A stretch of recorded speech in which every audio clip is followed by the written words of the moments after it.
We're getting serious today. We're talking about toxic leadership.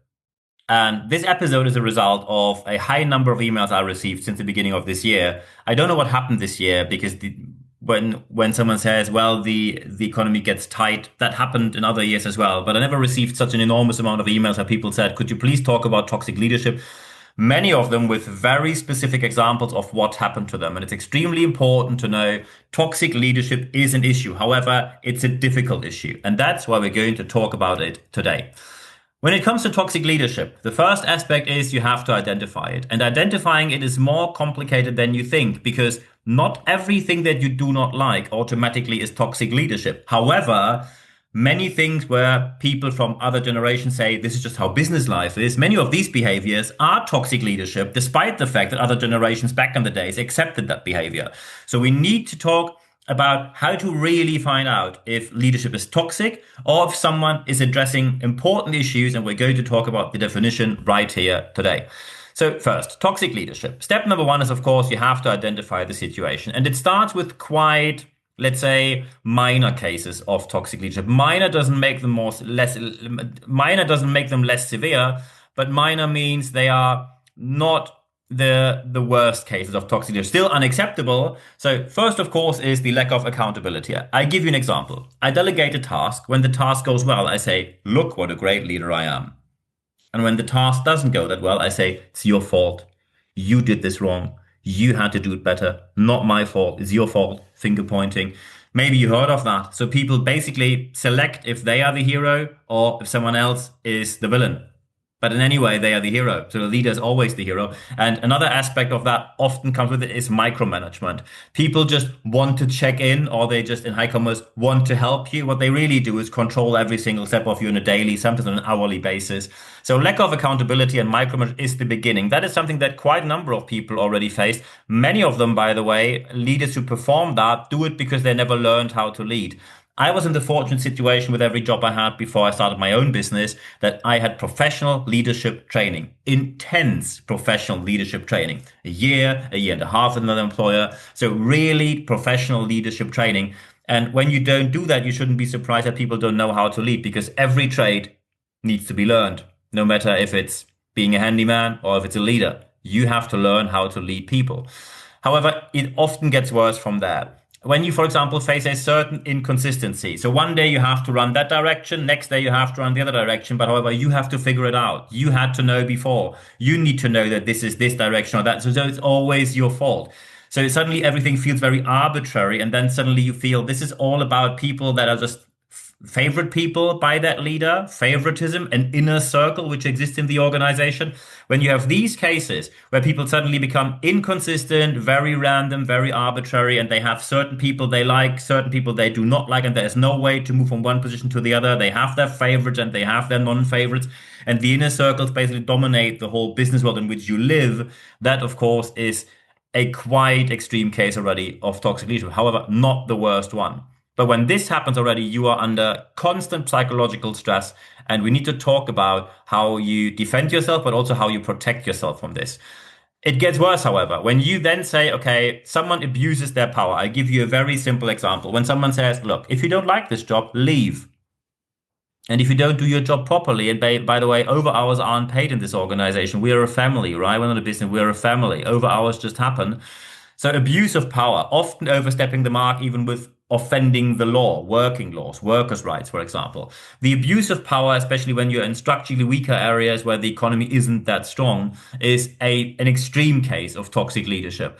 Often when you then speak up and say, I don't think this is right, you get public humiliation, and then suddenly people start to try to trick you into things, which usually starts with gaslighting, meaning people suddenly say they didn't say things, although you can often prove they said, and there are eyewitnesses who confirm that they say, no, I didn't say that, the classic gaslighting.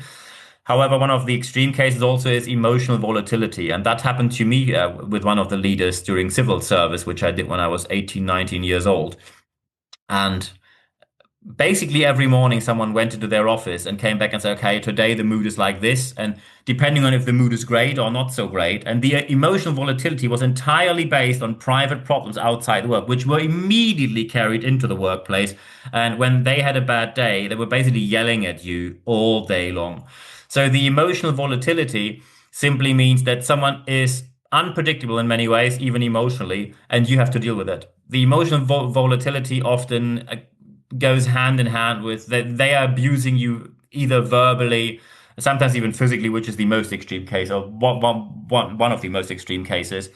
The emotional volatility, of course, is nothing which is acceptable for anyone working anywhere. So when you face this abuse of power, you get publicly humiliated, gaslighted, pretending to not have said things, although they did, and the emotional volatility, then you really have to take care of yourself very quickly. However, we have to acknowledge here that it can always get worse. When you now say, I'm going to publicly address that, be aware that you look at certain aspects. When you say, our leadership here is mainly fear-based, there's lots of suppression going on. As soon as you speak up, they overload you with work, only to say, look, I told you you can't do the job. I told you you're not right at the job. I told you you're not very good.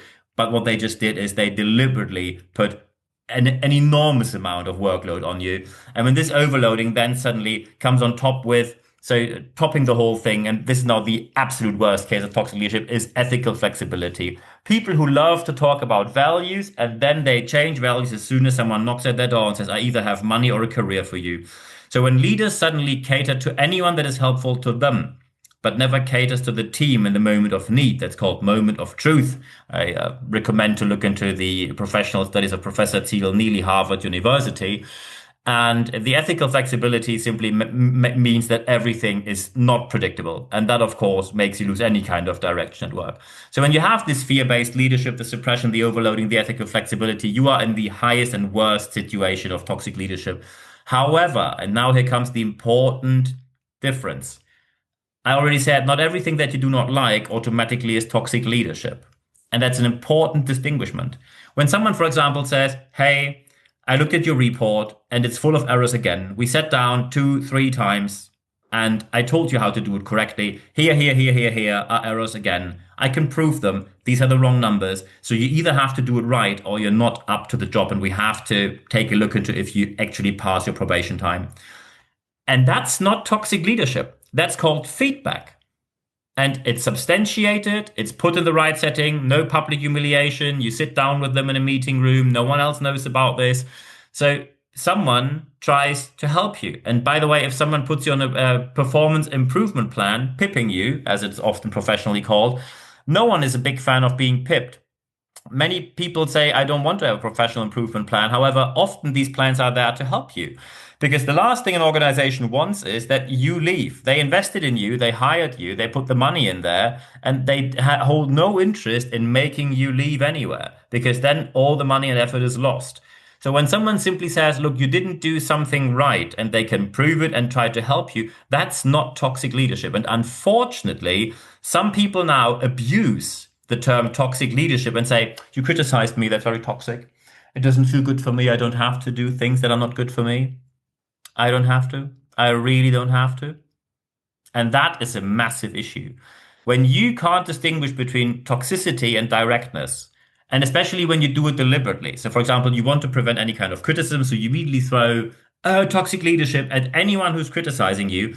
Not only are you at least as bad as toxic leaders, however, you also harm people who actually face toxic leadership and no one suddenly takes them seriously anymore because suddenly people think, oh, basically anyone who doesn't like to be criticized says toxic leadership.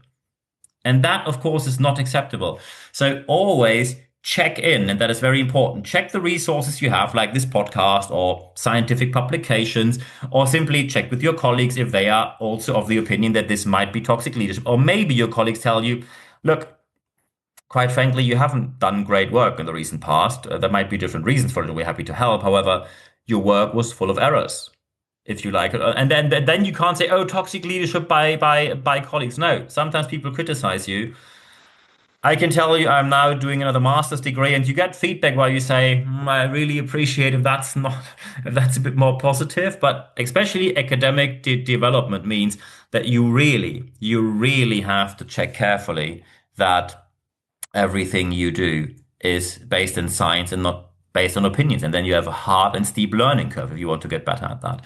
So resources and colleagues is one of the most important aspects here to check if you actually face toxic leadership. The question is now, what do you do when you really see, okay, it is toxic leadership? I checked in with people and they said, yeah, it is. It is toxic leadership. Okay, so where do we go from here? Very important is when it comes to the implementation, you have to defend yourself here. And the very first step is with that leader, name it. However, when you name it, you speak to the leader and say, look, this is what happened. The burden of proof, by the way, is with the one who makes the claim. So you need to have the burden of proof and then you have to address it. And quite a number of leaders actually appreciate that. And then they learn and then they change. However, some people do not. And very important is when you have an adult human being in front of you who probably is in business for a long time or in the organization for a long time or in the industry or whatnot else, don't try to therapy people when they don't agree. Don't try to coach people when they don't agree. Don't try to fix a leader that does not want to be fixed, because that is going to make everything worse, especially when you have psychopath, sociopath, or narcissist. And by the way, only psychologists and therapists can determine if someone are, not some online dubious test from the local newspaper. When you name it and they deliberately don't change it, but make it more difficult for you and make everything worse, stop fixing people and first protect yourself by reducing the exposure to that person. So name it, stop fixing, reduce your exposure. You have to protect yourself first here. Of course, you now say, well, what do I do? So you have to raise awareness amongst other colleagues that this is happening. You have to probably organize or talk about it. And of course, you have to protect your professional identity first and your personal identity as well, your psychological well-being. I'm professionally trained by Johns Hopkins University in the PFA method, psychological first aid. It's very important that the professional identity gets protected because sometimes there are people who are really competent and they say, I think I'm really bad at my job. Because when that leader says I'm so bad, I must be bad. And you suddenly see when they switch employers, suddenly they are amazing. So you see that this stop fixing and then taking care of your professional identity, especially when you do it with colleagues and get an external reality check, helps you to actually put the situation in the right order. And very important, by the way, when you do the external reality check and they say, quite seriously, sorry, Niels, you made mistakes, and I think you were rude, and I think you didn't do that well, then you have to reconsider if you are probably the problem here. Sometimes the problem is your boss. Sometimes the problem is the toxic organizational culture. Sometimes the problem is you. However, very important is no matter what happens, you are not worth less as a human being or as a professional person. When you check everything and you say it is toxic leadership, someone is just bringing me down, then you have to see that this is not your fault. Your professional identity should not be harmed, especially when external reality checks help you to confirm that you are on the right path here and you are on the right way with seeing things. And by the way, when people now say, so what do I do then when someone doesn't want to change? Basically, you now have two options. And I know that one of the two is an option you will not like. The first one is you take formal action. You complain to the work council, to the unions. You can complain internally, externally. Of course, you can do anything from internal complaint up to police report or reporting with a public prosecutor.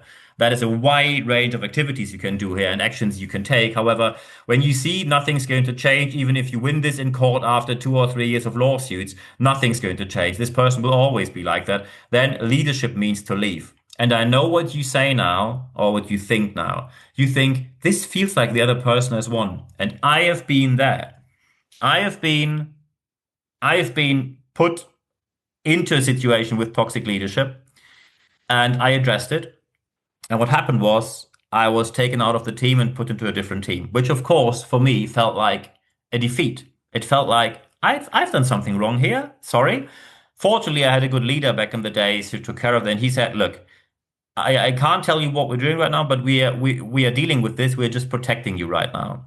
So they put me in another team. Same good of course, different project, but same quality of project, still flagship clients, everything all right. It still felt like a defeat. 8 months later, out of the blue, I suddenly see an email in the corporate world in with my employer back then that I had a couple of employers before I started my own business, and suddenly that leader was gone. And then I talked to my next higher leader and said, what's going on there? And he said, look, back in the days when you addressed this, it was already addressed by someone else. However, we really had to carefully draft out what we do here, and it takes a couple of months to get things settled. And then the leader was removed that was toxic. And very important is toxic leadership shouldn't be about who wins and who has a defeat. It should be how to find a solution that is viable for every human being involved to make the best situation for absolutely anyone involved. Very important here. Sometimes leadership by leaving is necessary. Do not blame yourself and never let your self-value, your self-worth be affected by a toxic leader. When you do it the way we discussed right here, you will find a solution and it will all be greater and even better afterwards. I wish you all the best putting that into action. And when you now say, look, I have a couple of questions regarding this, feel free to contact me anytime. So first, of course, when you watch me on YouTube, like this video, subscribe to my channel, leave a comment here. I'm looking forward to seeing that. Of course, when you listen to me on Apple Podcasts or Spotify, leave a review, 5 stars. Thank you very much for doing so. Recommend this podcast and videocast amongst friends, colleagues, anywhere, on social media, anywhere you like. I'm looking forward to seeing that. And feel free to tag me in it. I'm always happy to comment and give you outreach into my network as well. Of course, you can also follow me on Apple Podcasts and Spotify or go to my website, nb-networks.biz, and then you see what I do for a living. However, the vast majority of you, usually we have a business audience here, and many people say, I have something to say. This episode happened because of emails I received. People said, look, I have this situation. I cannot put this into the YouTube comment section. It is simply too specific. Anyone will immediately know who I am. So you can always contact me. It's fully anonymous, of course. nb@nb-networks.com is my email address. I'm always looking forward to hearing from you. And by the way, if you now say, hey, I have an amazing expert you should talk to about this, or I have someone who really wants to be on your podcast, videocast, feel free to send me their contact data. We are always open to have experts on our channel, as you can see by the interviews we already have here. When you now say, hey, do we also have live? By the way, when you contact me via email, if you want to have something very specific, you need a trainer, coach, a speaker, consultant, a mentor, or a project or interim manager, very happy to discuss that. When you say, hey, I'd just like to do question answer, have an exchange, perfect. Let's just get in contact. Doesn't cost you a penny. I'm looking forward to hearing from absolutely any one of you. And of course, when you then go to expert.nb-networks.com. You can even get live sessions when you go to expert.nb-networks.com and put in your email address there. No worries, you only receive one email every Wednesday morning. It's 100% content, ad-free guarantee. You get full access to all the podcasts, videocasts, more than 400 online in the English and German language. In addition to that, there's always, and we only announce that in the leadership letter, there is always the date and time and the access link for our live sessions. We have one live session at least per month, so I'm looking forward to seeing you there. Of course, you can also follow me on social media. Connect with me on LinkedIn. Don't do the follow thing. Do a proper connect, and I'm happy to chat with you on there as well. Connect with me on LinkedIn. Follow me on Instagram. Like me on Facebook, and follow this channel on YouTube. So I'm looking forward to hearing from you there. No matter where you contact me, I'm answering every single message within 24 hours or less. So I'm looking forward to hearing from you. However, the last thing I always mention is always the most important one. Apply, apply, apply what you heard in this podcast, because only when you apply what you heard, you will see the positive aspects that you obviously want to see in your organization. I wish you all the best doing so. And at the end of this podcast, as well as at the end of this video cast, there's only one thing left for me to say. Thank you very much for your time.